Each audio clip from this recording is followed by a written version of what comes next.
Hi everyone, Sydney here in the car. This is probably not going to be a very long video. I wanted to share an experience with you that I had recently. The long and short of it is I was engaged in 3 SJW conversations in 3 days. And it was a fascinating experience for me because it brought me face to face with the fact that I had been collectivizing SJWs. And I try to be a staunch individualist and always bring it back to the individual. I think that is the only sensible approach in all things. And in these conversations, you know, when we talk about a group, like I just labeled them, the SJWs, and I'll get back to that shortly. When we talk about a group, it is so tempting and I would argue natural to treat them as this big homogeneous blob that all think the same thing and whatnot. And it's important to fight that urge, and I was surprised to what extent I had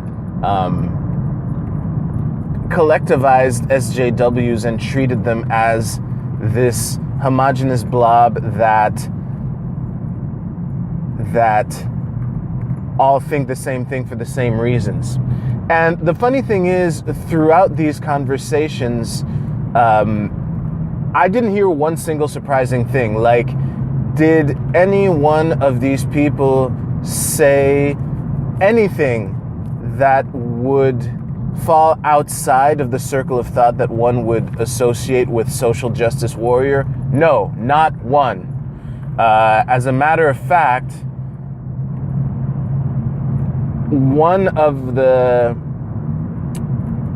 an interesting thing that I brought up in the last 2 was how white cisgendered straight men are the only group that it's all right to hate.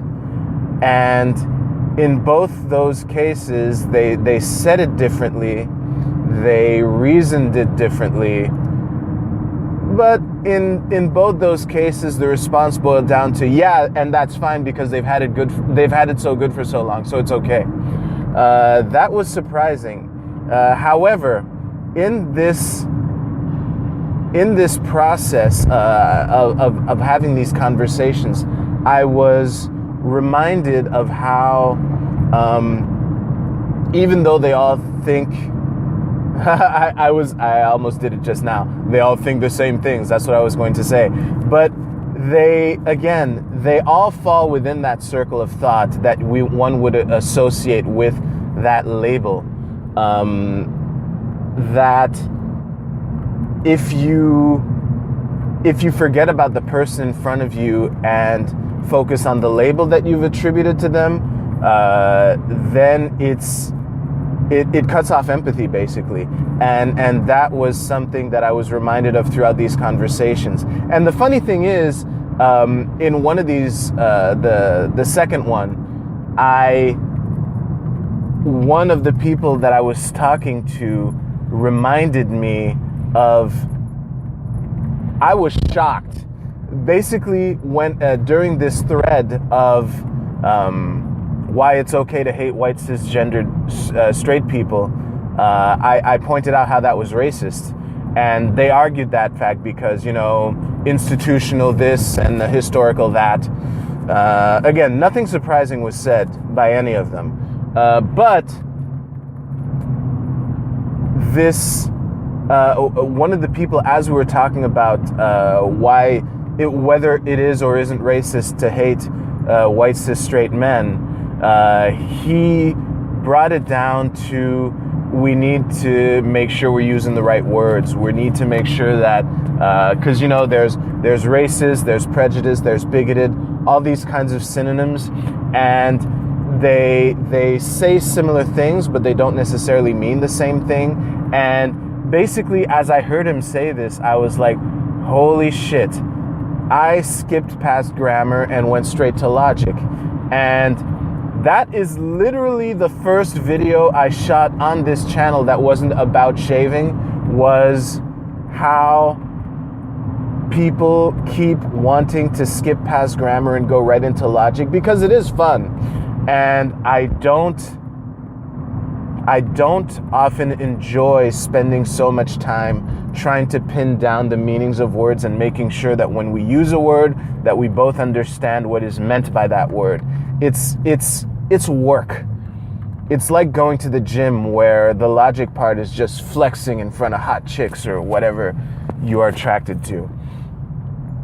And yeah, it was really a shocking moment to have it. He didn't use those words, but he basically told me, dude, you're skipping past grammar and going to logic.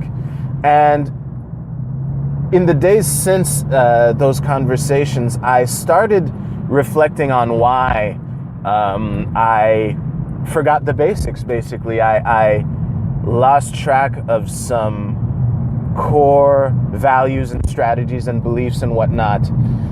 And the answer is that I've been watching a lot of, let's call it protest porn. By protest porn, what I mean is watching a bunch of SJWs and alt-right people talk to each other during Donald Trump protests, basically. And yes, I used the collective labels on purpose. Basically watching a bunch of lefties and righties argue at protests. And that, watching minutes and minutes of that, it then desensitizes you to the fact that these all are individuals, even though when a bunch of lefties are all gathering in the same place and chanting in unison, hey, hey, ho, ho, Donald Trump has got to go, they are, in that moment anyway, sacrificing their individuality in favor of the collective, which, shocker, let's stop the press, people. Some lefties are forfeiting their individuality for the collective.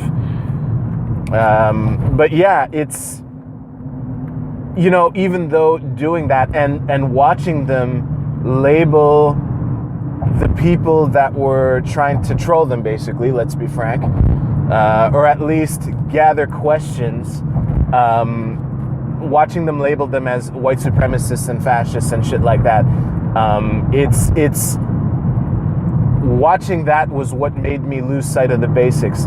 And honestly, I'm also grateful because when you lose track of the basics, when you lose sight of what matters most as a way of navigating life, there could be trouble. There will be trouble. However, when you choose the right basics, you will be reminded of how you forgot about the basics pretty quickly. In my case, it took a couple days, and I was like, oh shit, I was just collectivizing you and thinking of your label instead of the person in front of me. Oh shit, I skipped past grammar and went straight to logic. So yeah, I think that the reflection that happened afterwards was the main reason why I'm shooting this video, to just remind you that as tempting as it is to collectivize them, and I think that people do come up with labels and groups for a reason. Life is short. We need shortcuts. And as I mentioned before, not one thing that would fall outside of the thoughts that one associates with the SJW title was said. Not one.